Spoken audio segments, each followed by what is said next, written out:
Shalom saudara, haleluya, selamat datang ke siri Renungan Ringkas dari Injil Yohanes yang berbentuk soalan dan jawaban. Kiranya kasih karunia dan damai sejahtera melimpahi Anda oleh pengenalan akan Allah dan akan Yesus Tuhan kita. Kita akan lihat Yohanes bab 15 ayat 26 hingga ke 27 dengan tajuk ini. Bagaimana Roh Kudus boleh bersaksi tentang Yesus? Kita baca dari ayat 26. Jikalau penghibur yang akan kuutus dari Bapa datang, yaitu roh kebenaran yang keluar dari Bapa, ia akan bersaksi tentang aku. Tetapi kamu juga harus bersaksi, karena kamu dari semula bersama-sama dengan aku. Demikianlah firman Tuhan. Mari kita lihat soalan edisi ini. Nah, bagaimana ayat 26 dan 27 menolong Anda menjadi saksi yang lebih baik? Kaitkan dengan petikan-petikan di sini dalam Matius, Lukas, dan Kisah Para Rasul. Ayat 26 mengatakan Roh Kudus yang akan diutus oleh Bapa akan bersaksi tentang Yesus. Jadi soalannya, pernahkah Anda melihat Roh Kudus bersaksi? Bagaimana Roh Kudus bersaksi tentang Yesus? Roh Kudus akan bersaksi melalui kita. Amin. Sebab Roh Kudus sekarang diam di dalam kita orang yang percaya. Dan Roh Kudus adalah pengajar kita, penolong kita, mentor pribadi kita. Maka Roh Kudus akan bersaksi melalui kita. Dan karena itu Yesus mengatakan kita juga harus bersaksi. Ya, kita juga harus bersaksi. Kita tidak akan sendirian semasa bersaksi. Roh Kudus bersama-sama dengan kita. Nah, Yesus pernah memberitahu murid-muridnya dalam Matius 10 ayat 19 dan 20 ayat ini. Apabila mereka menyerahkan kamu, janganlah kamu khawatir ya, jangan kamu khawatir akan bagaimana dan akan apa yang harus kamu katakan. Karena semuanya itu akan dikaruniakan kepadamu pada saat itu juga. Karena bukan kamu yang berkata-kata, melainkan roh Bapakmu. Dia yang akan berkata-kata di dalam kamu. Roh Kudus akan mengurapi kita dengan kata-kata yang harus kita ucapkan semasa kita bersaksi ataupun menyampaikan kebenaran atau mengongsikan sesuatu kebenaran. Saya masih ingat satu peristiwa dalam kehidupan saya yang lalu. Dalam masa muda saya yang baru mau terlibat dalam pelayanan yang mau bersaksi kebenaran. Ya, maka saya pun belajarlah strategi-strategi. Macam mana mau mengongsikan suatu kebenaran kepada orang lain dengan lebih efektif. Jadi saya terjumpa seorang pastor. Pastor ini sudah pastor yang veteran, yang sudah lama bergiat dalam pelayanan misi dan penginjilan. Jadi saya ambil kesempatan itu untuk bertanya dia, Pastor, apakah strategi yang terbaik yang boleh saya pakai dalam penginjilan? Dia tengok saya dengan mata yang tajam, dengan suara yang kuat. Dia berkata, saya masih ingat ini, walaupun sudah bertahun-tahun sudah lepas, tapi saya ingat apa yang dikatakan kepada saya.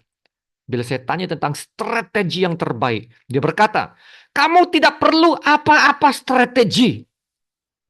Kamu sudah diberikan strategi yang terbaik. Oh, apa itu? Dia berkata, Roh Kudus. Roh Kudus adalah strategi Anda yang terbaik. Anda sudah diberikan Roh Kudus yang ada di dalam kamu. Wow, saudara. Saya faham sekarang maksud senior pastor itu? Apabila saya baca kembali kata-kata Yesus dalam Matius 10 ayat ini. Janganlah kamu khawatir tentang bagaimana dan akan apa yang harus kamu katakan. Karena semuanya itu akan dikaruniakan kepadamu pada saat itu juga. Karena bukan kamu yang berkata-kata, melainkan Roh Bapakmu. Dia yang akan berkata-kata di dalam kamu. Saudara, itulah strategi. Cara yang terbaik untuk bersaksi, membuat pelayanan penginjilan. Sebab telah diberikan anugerah Roh Kudus.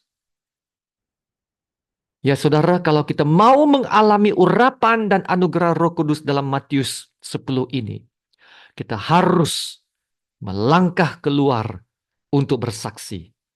Kalau kita tidak bersaksi, kalau kita tidak melangkah keluar, bagaimana Roh Kudus mau bersaksi dan memberikan kata-katanya kepada kita? Nah, Roh Kudus bukan saja menolong kita dalam bersaksi, Roh Kudus akan menolong kita dalam pelayanan kita, ya, dalam ibadah kita bersama Tuhan, dalam masa kita memberi counseling dan memberi nasihat kepada teman-teman kita, dalam masa kita buat saat teduh, Roh Kudus ada untuk menolong kita. Amin. Nah, Yesus sendiri, Yesus juga bergantung kepada Roh Kudus dalam pelayanannya.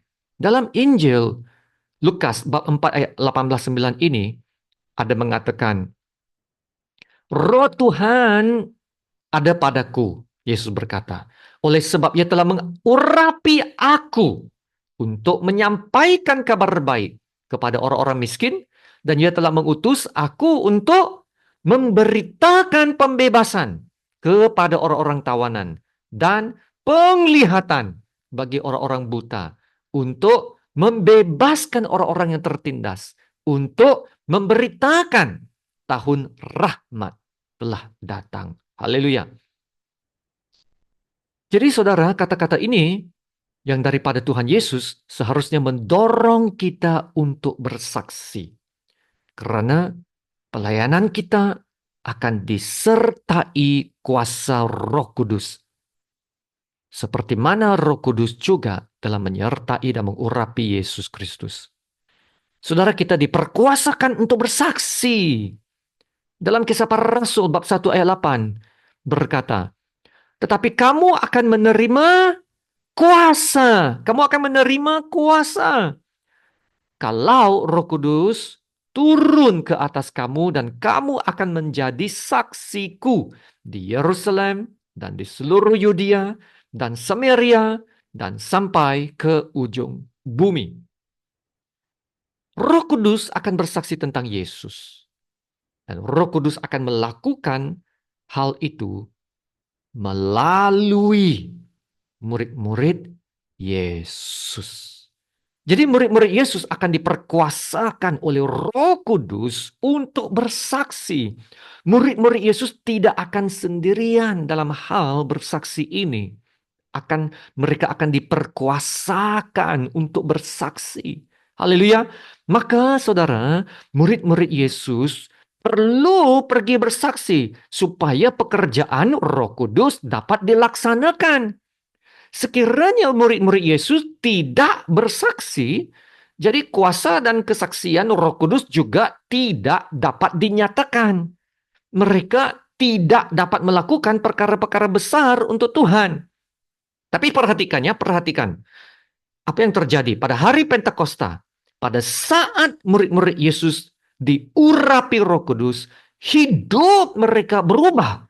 Mereka melakukan pekerjaan-pekerjaan yang luar biasa. Malah lebih luar biasa. Ya, lebih luar biasa dari Tuhan Yesus.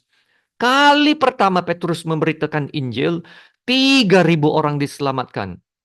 Dan kali kedua, 5.000 orang diselamatkan. Itulah yang Yesus beritahu mereka sebelum ini. Dalam Yohanes 14 ayat 12. Aku berkata kepadamu, sesungguhnya barang siapa percaya kepadaku, ia akan melakukan juga Pekerjaan-pekerjaan yang aku lakukan, bahkan pekerjaan-pekerjaan yang lebih besar daripada itu. Sebab aku pergi kepada Bapa. Haleluya.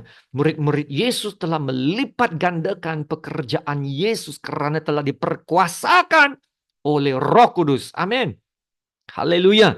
Pekerjaan-pekerjaan yang lebih besar daripada apa yang Yesus dapat lakukan. Dan ini hanya boleh terjadi. Ya, ini hanya boleh terjadi apabila adanya penyertaan dan urapan Roh Kudus. Dan karena itu kita dapat melakukan pekerjaan-pekerjaan yang lebih besar seperti Yesus. Murid-murid Yesus telah melipat gandakan pekerjaan Yesus. Saudara, kita juga dapat melipat gandakan pekerjaan Yesus karena Roh Kudus yang menyertai kita. Haleluya. Ya saudara, rencana Tuhan untuk keselamatan manusia memerlukan penglibatan orang-orang percaya juga. Maka adalah sangat penting untuk orang-orang percaya pergi bersaksi, menjadi saksi Kristus yang baik. Dan ini dapat meneruskan pelayanan Yesus di dunia sebagai penyelamat dan penebus dunia. Haleluya. Ya saudara, inilah 2 ayat terakhir bab 15. Yesus sedang mempersiapkan murid-muridnya untuk menghadapi apa yang akan datang. Mereka akan berdepan dengan penolakan dan tentangan. Nah, saudara, ini sudah diulas dalam petikan dan edisi sebelum ini tentang penganiayaan yang akan dihadapi murid-murid Yesus. Nah, hal ini benar-benar terjadi. Ya, murid-murid seperti mana yang kita baca dalam Alkitab, semua murid-murid Yesus itu dianiayai dan disiksa karena kesaksian mereka tentang Yesus. Ya, mereka dipenjarakan lagi. Namun mereka tetap menjadi setia, dalam kesaksian mereka, dan tidak seorang pun yang menyangkal Yesus. Haleluya.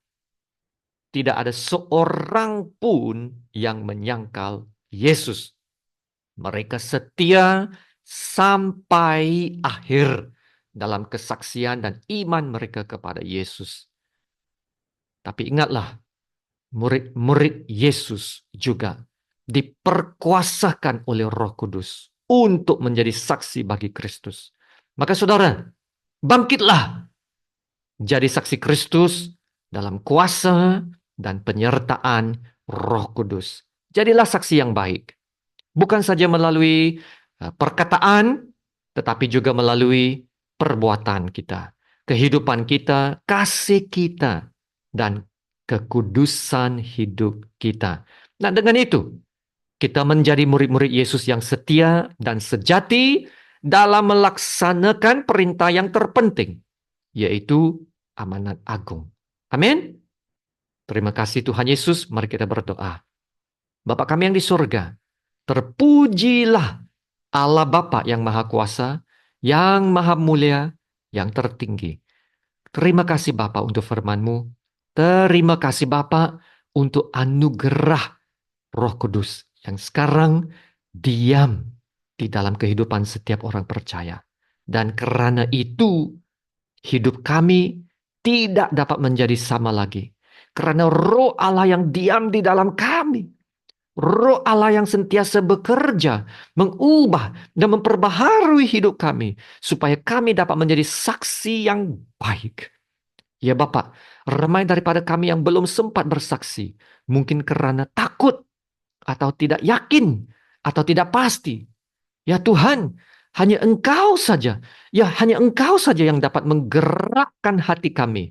Memberikan beban kepada kami untuk bangkit dan melakukan pekerjaan-Mu. Engkau tidak memberikan kepada kami roh takut, melainkan roh yang membangkitkan kasih, kuasa, dan kawal diri. Ya Bapa, inilah roh yang Engkau berikan kepada kami dan harus dinyatakan melalui hidup kami. Dan hamba-Mu berdoa agar apa yang terjadi pada zaman masa kisah para rasul akan dapat berulang semula dalam gereja kami dan jemaat kami. Haleluya. Datanglah kerajaan-Mu ya Tuhan. Jadilah kehendak-Mu di bumi seperti di surga. Haleluya. Terima kasih Bapa. Dalam nama Tuhan Yesus yang termulia, kami berdoa dan ucap syukur. Amin. Sama-sama kita menerima berkat Tuhan. Tuhan memberkati engkau dan melindungi engkau. Tuhan menyinari engkau dengan wajahnya dan memberi engkau kasih karunia. Tuhan menghadapkan wajahnya kepadamu dan memberi engkau damai sejahtera. Amin.